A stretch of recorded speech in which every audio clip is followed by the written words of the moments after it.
Hi there, welcome back to Recovery Shots to Beat the Bay. We're on hole 10. Sam's just driven his ball just through the fairway. What have you got here, Sam?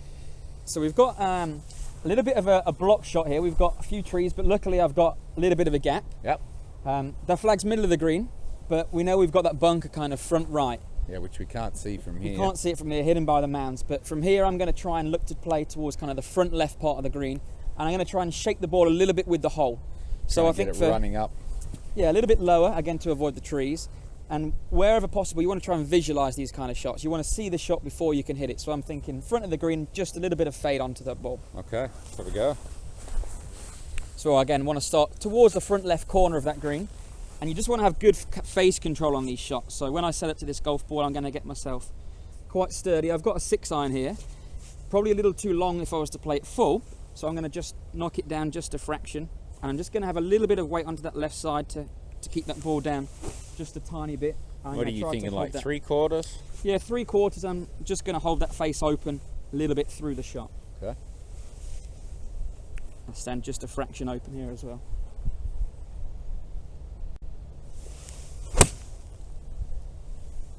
Start at about the front side of the green. Okay. I think that stayed on. Great shot. Take that from there. Absolutely. All right. So we are now on hole 10, left fairway bunker, and Kingsley drive found the fairway bunker. Quite a tough shot from here to hit the green. It is. I'm quite fortunate though. I don't really have a lip to contend with here, so I'm going to have a go here and try to get this onto the green. We're about 210 to the back flag, but I very much try to treat this like I'm just hitting off grass. Ball first, maybe a little bit quieter in the legs, but I don't think too much differently to how I play my normal shots. Will you take one longer club? I'll take a little bit of a longer club just because I'll grip down just a tiny bit, but with no lip to contend with, it's just a good strike. Don't have to worry about getting over the lip. Nice and stable in the footing. That's always the biggest one out of a fairway bunker. We don't want our foot slipping, so I'll build a pretty good stance there, then just adjust my grip accordingly. So I've got my 4-iron here. Ball position pretty much just the same. As I said before, when I play these ones, I just feel like I just keep my chest up a little higher and then just really focus on a good strike. Let's see if we can do that.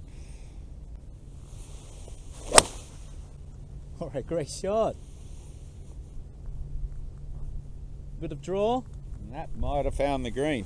Yep, great shot. I'll take that from there. Chance for a maybe a birdie or a par. Okay, so we've managed to get our Deputy Director of Golf, Grant Gibson, out of his office for 10 minutes or so to give us a little guest appearance on our Recovery Shots to Beat the Bay. We've stuck him right of the green, hole 10, short flag. He's talked up his short game for a long time. Run us through what you would do. Okay, Kingsley, great to be here and have a guest appearance finally. Obviously, we've got the flag cut just over the bunker. It's a common place that you find on the front of the green here. So there's not a lot of room to move. Playing over a bunker, a very intimidating shot for most golfers. Common flaws I see is everyone's trying to create more loft, get too much wrist hinge, and obviously find they'll either flub it or scull it through the back of the green or the other side of the green. So one thing I really focus on shots like this, I will open my club face. I've got a 58 degree. This is my new wedge with 8 degrees bounce. Okay. So I'll open it slightly. My stance will be slightly open to the target. Big thing here I'm focusing on is really minimizing my wrist hinge. As I said, I find a lot of people try and get a lot of wrist hinge, and because they're not practicing as much as Phil Mickelson, they're going to struggle and get into consistency on how the ball will come out. Sure. So I'm a big component of actually making sure we minimize it.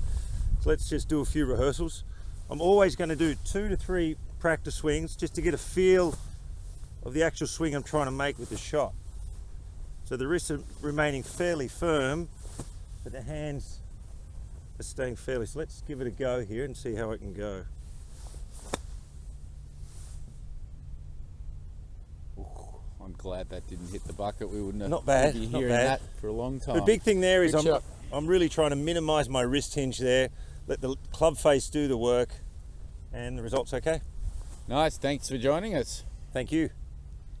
Okay, so the final spot here on hole 10, we've just missed the green front left. The ball's trundled down the hill, and we've got a bit of tree trouble. You're up tight next to that tree.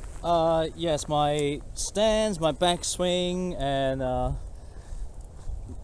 the way I swing, club face, all affected by the tree behind me. And here I actually got a limited option what I can do, and the pin is not in a good spot. It's just quite close to me, and I kind of short-sighted myself. So what I have here is a 60 degrees wedge to try to get height. And now I need to try to take the stance and see what options I got. I need to have my ball back on my stance, kind of forced to do that. And I need a soft hands, just try to get a slightly bigger swing, hit it steep enough, and somehow get the ball back in play. All right, see what I can do here. Kind of really limited. I need to grip down the club, open the face a little bit, and even my lower body can't move that much now. So just hands. All right, one-handed finish. Try not to do too much with the club face and back in play. All right, thanks so much for joining us at the Recovery Shots to Beat the Bay. I'll see you next time on hole 11.